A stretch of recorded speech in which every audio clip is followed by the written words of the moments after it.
think one of the most amazing movie monsters, alien creatures, dream become nightmare characters is Calvin from the 2017 movie Life. Seriously, that movie is so underrated, and honestly, the thing just creeps me the hell out.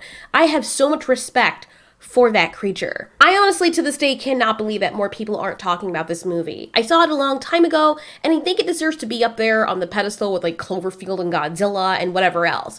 Okay, Godzilla is in its own category, but seriously, it's another type of Ridley Scott alien franchise movie. People even try to make connections with this movie and Cloverfield, which I think would have totally worked. You can even make connections with the Xenomorph from Alien. Like, there's just so many connections that you can make from this movie. It is in and of itself just a separate category that can tie in with so many things, and I think it would have totally worked. But anyways, we're here to talk about the monster or the alien. Let's check out the biology for this creepy little dude. Calvin hails from the homeworld of Mars, where people love imagining aliens that can eradicate our entire species come from. I mean, Mars is something, but honestly, I think it would be more terrifying if something came from Jupiter, because then it would have to survive those never-ending storms and that massive gravitational pull, and I don't know, that just freaked me the hell out. I feel like it'd be more intimidating something coming from Jupiter than Mars, but whatever. It is said that each of Calvin's cells is a muscle, a nerve and an eye and a brain at the same time. They call it semi-intelligent, or at least that's what's listed on his little bio thing. Calvin is able to quickly adapt to his surroundings, though.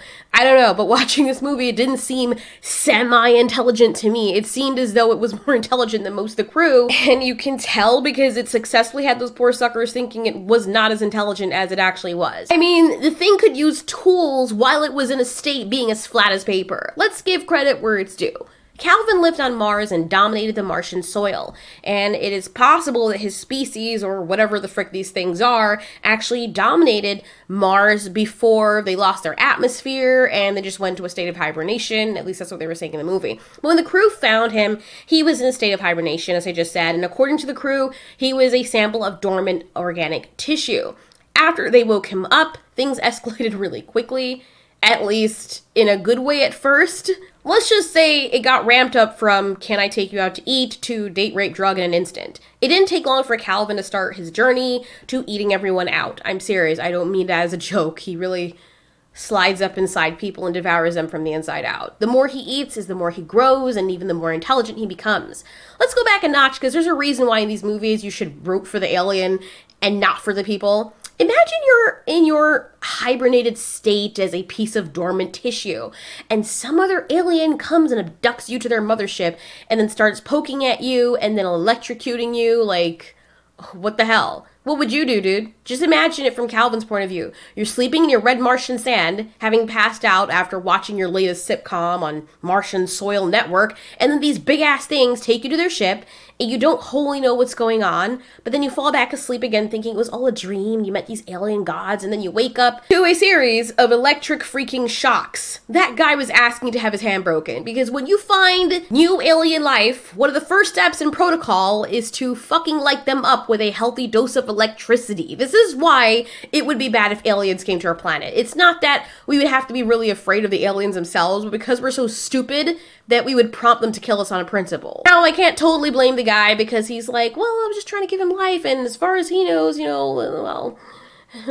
Calvin's a nice guy. Yeah, let's see how nice of a guy you are when someone is shoving an alien electric probe up your ass. Calvin, of course, escapes and goes into this poor rat enclosure. Good job, humans, how you put the goddamn rat in danger, and I can only just imagine how this must feel for the rat. By the way, why is the rat in a freaking crazy suit? What kind of torturous nonsense is this? It can't even scratch its own ass. I mean, do you know how maddening this must be for the poor thing? I get that they don't want it floating around in gravity. My thing is, okay, why not though? Okay, maybe it's for resistance so we can work up its muscles and keep nice and strong, but you have it like that the entire time? The poor thing must be thinking, oh, the humans are going to feed me today, and I like being petted, and let's be honest, it's probably being poked or experimented on. I don't know. But its nightmare becomes a reality because next thing you know, there's this monster that's the same size as it, just magically liquefying itself into its enclosure that it's never seen before, and it's a life form that smells unlike anything on the planet it came from, and it's now plopped its flat ass in the middle of the poor rat's bedroom. Of course, the rat is going to bite it because it has nowhere to go, the poor soul, and this alien thing is trying to shove its flat little whatever piece of the body it is inside of its mouth. So Calvin is like, "You're gonna learn today." Calvin, of course, bites back and consumes the rat and then grows bigger. And honestly, man, they really did a good job at writing and directing this movie because it's one of the saddest scenes aside from Deadpool dying.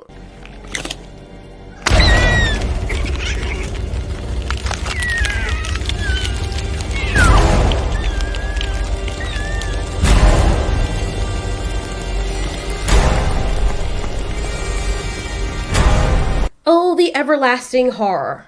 Poor little baby. I think the alien like ate straight through the suit too. Jesus.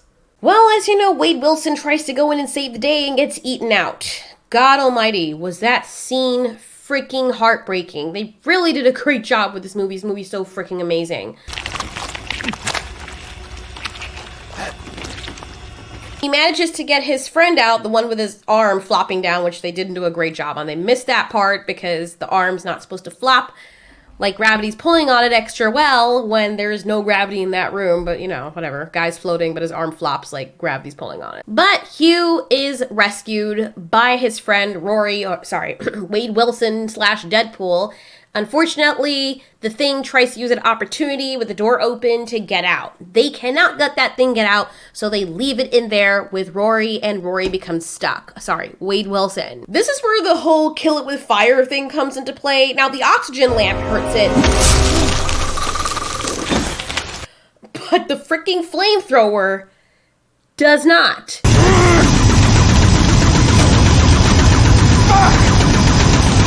No matter how many times he deuces that thing with a river of flame, it is just unscathed, and now it's vibrating and freaking angry.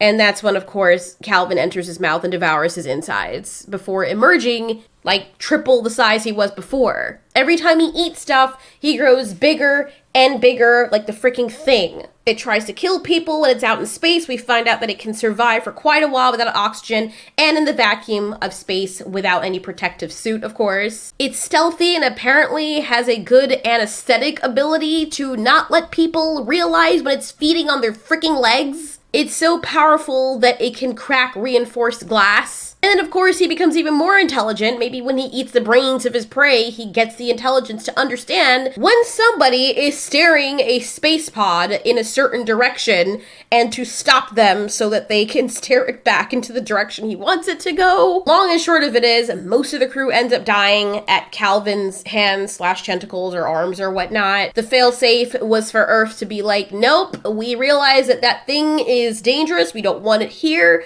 So, thanks for your service. We're gonna send something to push you guys deep into outer space. But that doesn't work out because a whole bunch of stuff goes wrong, and they have to use these escape pods to exact their plan. The pilot, Jake Gyllenhaal, has to trick Calvin into coming into a pod with him so that he can pilot the space pod into deep outer space. Of course, we know that Jakey is going to end up dying with Calvin in there with him, while the girl, Miranda, goes in the second ship so that she can go to Earth and at least one of them can survive.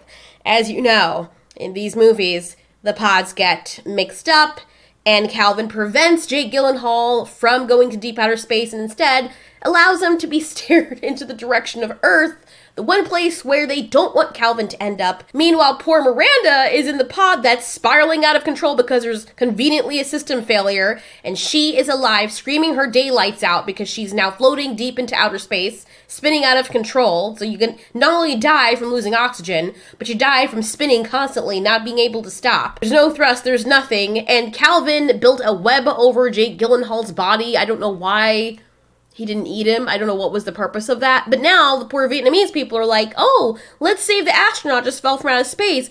Open it up. Unleash the apocalypse upon us. That's literally where the movie ends. Like, that's it. We don't know what happens. Everyone's begging for a sequel, but I think it's pretty obvious. Humankind is dead. It is super hard to kill Calvin if he even can be killed. It's just ridiculous. This movie was freaking awesome. But I think this alien is so underrated. The reason why I wanted to bring it up is because I wanted to talk about it in some of the videos, because a lot of people don't even know that this movie exists. And if you ignored the spoiler warning, then, you know, that was your bad. Your intelligent decision. It's an older movie, so technically you don't put spoiler warnings on those, but because the movie is so good, I wanted to give you guys the option to see it before even looking at this review. So Alien's freaking awesome. So that makes me think about all these different kinds of scenarios. How would Calvin fare up against a xenomorph's acid blood, them being aliens and weapons of destruction as well? Could Godzilla kill it, of course? I don't know if it could survive inside Godzilla, and I don't think it could kill Godzilla, but then again, we don't know how big it gets because every time this thing eats, it gets even bigger and more formidable. So what the hell? For all we know, at the end of this, it could turn into a kaiju. Maybe it could turn into something way worse than the Clover. I would not like to see, with all the intelligence that it has now, what it could turn into. Now the people that are asking and saying, oh, is it part of Cloverfield? Maybe it's the Clover monster. And at first I thought that, but looking back at the movie, I don't think so. He's way more intelligent than the Cloverfield monster. The Cloverfield monster is obviously just an animal trying to survive. It's like, derpy derp, I don't know what the frick is going on. I'm just gonna eat and shit and do whatever I want to do. Calvin, you can tell that he is way more intelligent. The only thing he can't do right now is talk. For all we know, he could imitate to look like humans. We've seen instances of him doing that with imitating certain movements, like the human finger when they were playing with it in the beginning and it formed like this tiny little penis thing on the end and it was following the finger movement, and when it was following the rat movement, when it was sniffing it. And then he only gets hostile when other things are hostile towards him. So I don't know, maybe he's intelligent enough to know that like humans are a lost cause. Every time I've had an interaction with one of these two-legged, naked-looking things with cloth on their bodies, I've always had a bad experience. Maybe he'll just eradicate all of them, but then how would he actually reproduce? Is he split in two after he gets too big or something? There's just so many questions. And what would have happened if there wasn't a failure in the lab and they didn't have to end up electrocuting poor Calvin? Would he have been benevolent with them? Would they have fed him and he'd just be like, oh, these humans are my dudes, man, I'll be their guard dog? Or did he just go on the offense all of a sudden and switch to like G.I. Joe mode because he thought they were trying to kill him? So many questions and nobody's answering them. So I'm going to try to see if I can answer them in upcoming videos because I love Calvin right now. Aside from the xenomorphs and some other creatures like Godzilla and whatnot, he is one of my favorite monster movie alien things and so freaking underrated, to be honest.